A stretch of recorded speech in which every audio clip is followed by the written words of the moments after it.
Hi, I'm Dr. Bertice Berry, and I want to tell you a story. I don't get anxious about many things, but if you want to induce some anxiety in me, let me get lost in the car while I'm driving. There is this feeling that comes up. I could be literally a block away and know that I'm a block away, but to not be able to control my movement, my destination, my going, or have an understanding of where I'm going, it is the most frustrating thing in the world. I traveled for years. It comes from traveling for years, lecturing, doing stand up comedy. And I would go throughout the United States, throughout Canada. And I had a big trucker's atlas because the trucker's atlas details some of everything.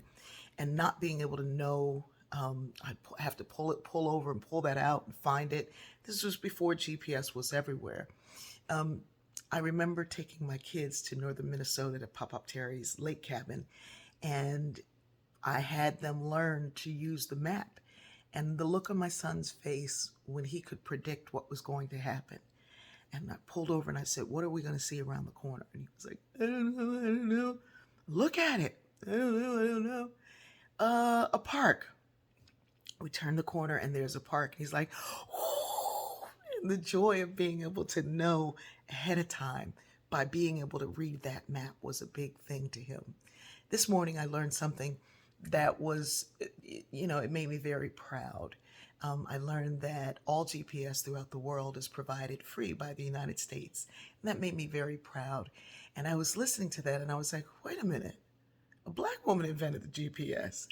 And it was like, yes, Dr. Gladys West, this amazing mathematician who, in the early 50s or mid 50s, worked one of the first black people to work for the Naval Missile Satellite System, the whole global satellite system, and global positioning system. That's what GPS stands for.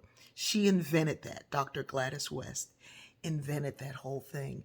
But she was a hidden figure until recently, very recently. We didn't know her name, we didn't know who she was. But the interesting thing is that if you grow up black, 60s, 70s, we had Jet and Ebony. And so a lot of these things we learned when the rest of the world did not, the rest of the country did not. We knew of these people, these names, and we'd kind of grumble about it. And, well, a black person did that, a black person did that. And there was this pride of, a black person did that. And it gave you a sense of pride. All Americans should have pride that we are providing this throughout the world. And all of us should be proud that a black woman, a descendant of enslaved people, was so smart that that brilliance could not be denied. And that years and years after freedom, get to the place to provide freedom of movement to everyone else. Say her name, Dr. Gladys West. I love you.